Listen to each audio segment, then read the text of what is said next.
Welcome to part 3 of the dream home build. We are out here on an early Sunday morning to stand up the knee walls. Why Sunday? Well, we received notice from the steel beam company that they were going to be able to deliver the steel beams and install them the first thing on Monday. So we had to scramble.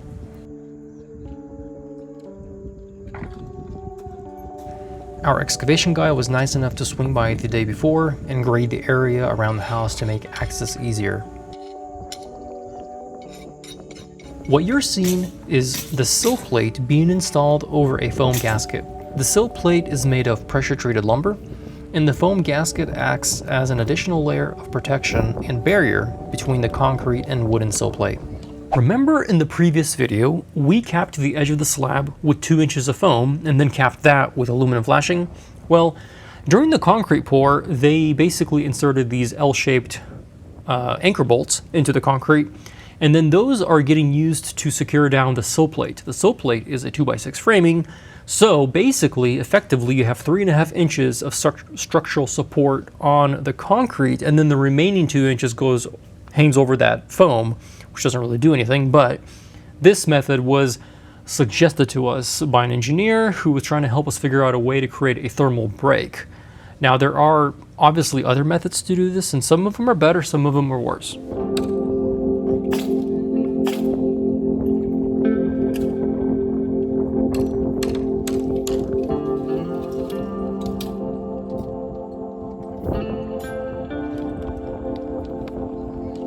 So what they're doing here is pre-assembling the wall that will then get stood up and secured.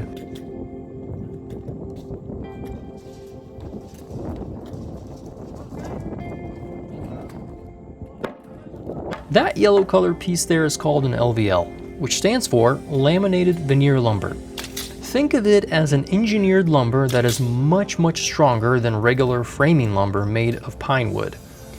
This will be used as a header above a series of windows to create the necessary structural support across such a long span. You'll see these LVLs get used quite a lot during the build. And what's funny is that they are so dense that framing guns tend not to penetrate all the way, so oftentimes you see framers finishing off each nail with a framing hammer.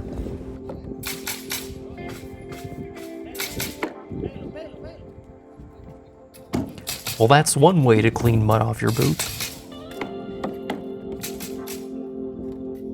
Hey, even though I had them out here on a Sunday, they gave me free lunch. I think it was some kind of shrimp ceviche. It was really good.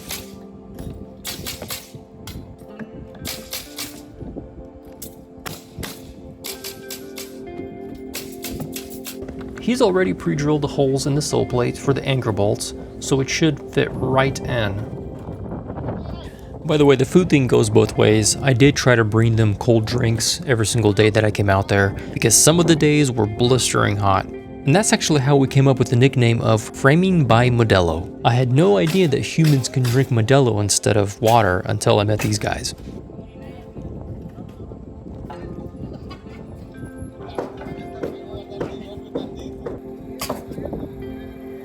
This next thing you're seeing is what's called the rim joist. It's also made of engineered lumber and provides lateral support for the floor joists that will terminate into the rim joist. Sadly, I don't really have footage of them installing the floor joists, but what we used was BCI joists, which are engineered I-joists made by Boise Cascade. And according to Boise Cascade, these are about 20% stronger than regular dimensional lumber. You can see them stacked over there, and they're quite long in some areas of the house, which is another benefit, because you can get away with a longer floor span using I-joists, and you don't necessarily need a tall of a joist. Also, apparently I-joists are quieter because they transfer less noise and they are less bouncy than dimensional lumber. But before we get to the floor itself, we needed to install the steel beams. You see, such a large floor span needs support, otherwise no matter what you do, your floors will begin to bow in the middle. So the structural drawing will actually designate where and what kind of steel beams are recommended throughout the floor plan. These steel beams are then supported by metal posts, which sit in designated areas that have pier pads underneath the concrete floor to provide more support. Those concrete pier pads you see there They're all intended to be supporting a metal post that will then hold up the steel beam.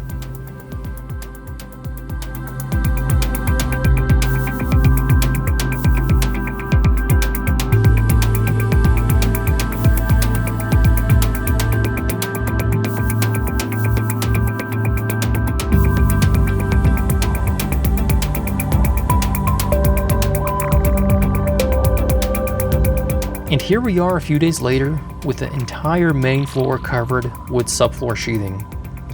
There are so many subfloor products out there, and though I would have loved to try out something like Advantech X Factor subflooring, which is a very premium option, we went with sort of the middle ground option that suited us well.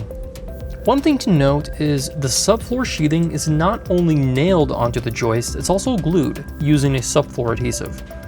This should reduce squeaky floors. But in addition to that, later on in the house build, we went back through and used subfloor screws to reduce the chances of squeaky floors to virtually none. If I had known at the time, I would probably have made the framers use subfloor screws instead of nails, but that's just our preference. The next day, I came out, the framers had already begun staining up the exterior walls. All of the exterior walls would be built with 2x6 framing. This adds additional depth for insulation and can potentially increase the structural strength of the home. But there are many options out there, and at the time it just seemed to be the right choice for us.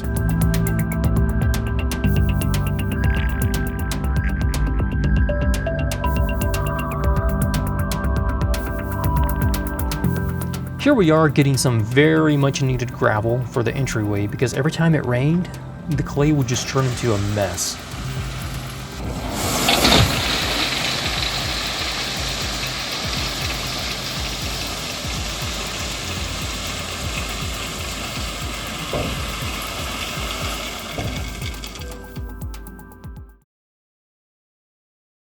I am beyond frustrated, and normally I would never make a video to say something bad about anyone, but I am today, and here's why.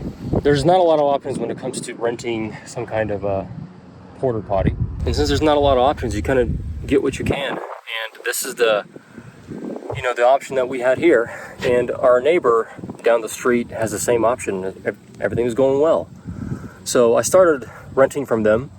And things were okay. I did notice that like the porta potty itself was really rough and kind of gross, even when they just delivered it to us. Had a lot of gravel in it and just a lot of writing and stuff.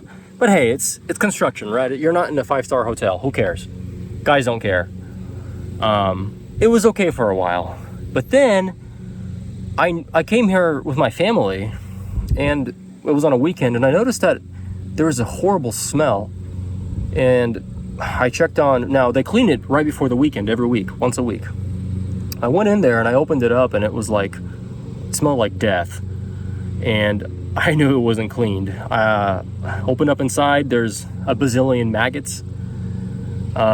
It's just absolutely disgusting. And I was like, okay, well, it's summer, it's hot, flies get in, everywhere. What are you gonna do? It's fine. So I just figured, there was a lot of framers out here. Maybe they used it a lot, and in 1 week it just accumulated. But again, the weird thing about all this is they clean it at the end of the week. So if you're there on the weekend, it should be pretty fresh. So I called them on a Monday morning. I called them and I tell them that, and they're like, "Oh yeah, flies are totally normal in the summer. Don't worry about it. We'll get it taken care of as soon as we can." I was like, "Okay, that's fine." So as soon as we can, my mind meant, today, tomorrow, maybe. Well, then my framer texts me and he goes, "Hey man, sorry to bother you, but if you could get a clean toilet sometime, that'd be nice." And I was like, it was already bothering me a lot, the fact that it was so gross. You want to treat your guys decently, but now the framer's telling you this, and he's the one having to use it.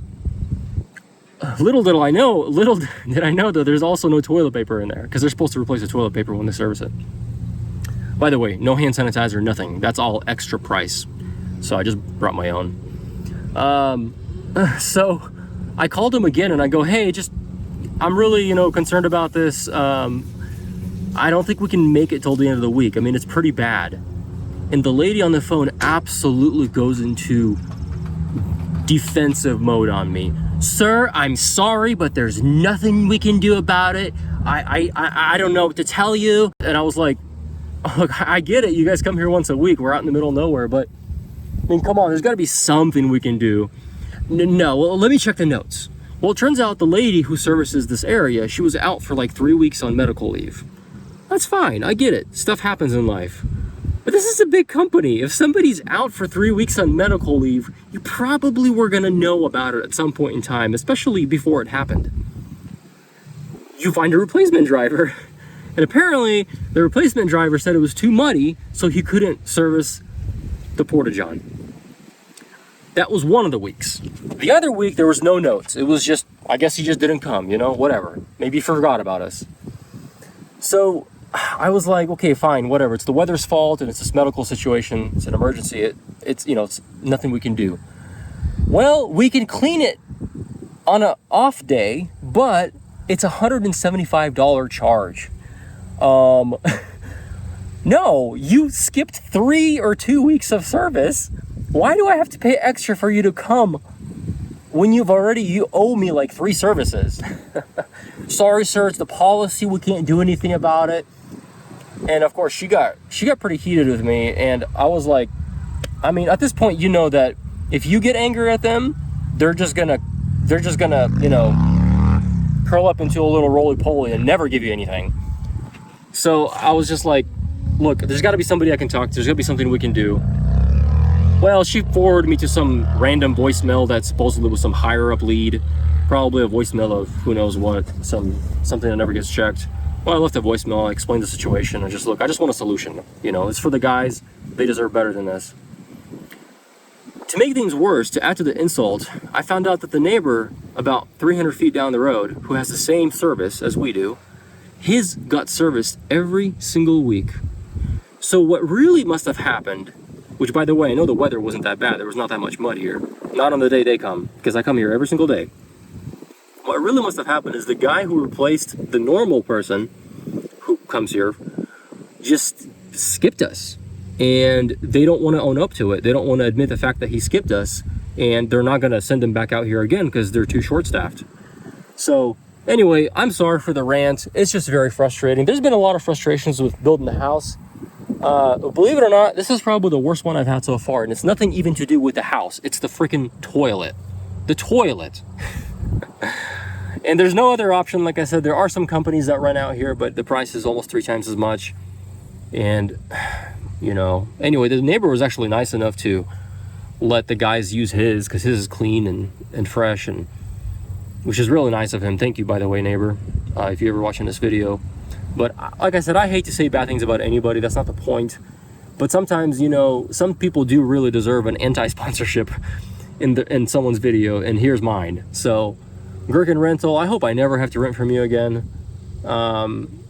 I later looked at the Google reviews, and sure enough, I'm not the only one. They have a pretty bad review overall. They're a big company. I mean, you would think that they get it together. They have pretty bad reviews. People are pretty upset with them. Lesson learned.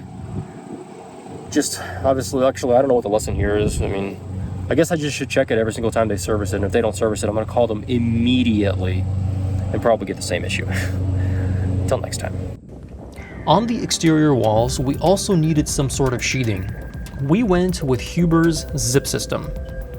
You've probably seen new homes being built around your area that are covered in green boards. The benefit to the zip system is that the entire sheathing has this green weather-resistant moisture barrier, and each seam is then covered with zip tape. That's that black flashing tape you see all around the house. If we would have elected to use like regular sheathing, we would have had to install a house wrap everywhere. And most commonly used around here is a product called Tyvek that you can typically buy at any hardware store.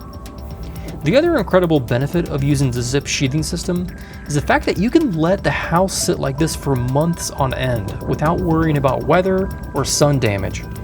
This was especially important to us because we did not want to install siding immediately after the framing. Instead, we actually waited quite a few months before doing so. So we basically had like a green colored house for 6 months. So the crew had finally started working on the roof framing. But they could only get so far because we needed to install 2 more steel beams in the garage.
There you see the 2 steel beams together in the shape of a T. The crane operator wasn't messing around. I mean, he came with a welding machine on his rig and welded both beams together. Now I mention this because the previous beams that we installed on the main floor, they came from a different supplier. And that different supplier provided a crane operator but did not provide any kind of welding services. And we actually needed to butt 2 very long beams together. And so instead of welding them together, we ended up using like a bolt splice kit.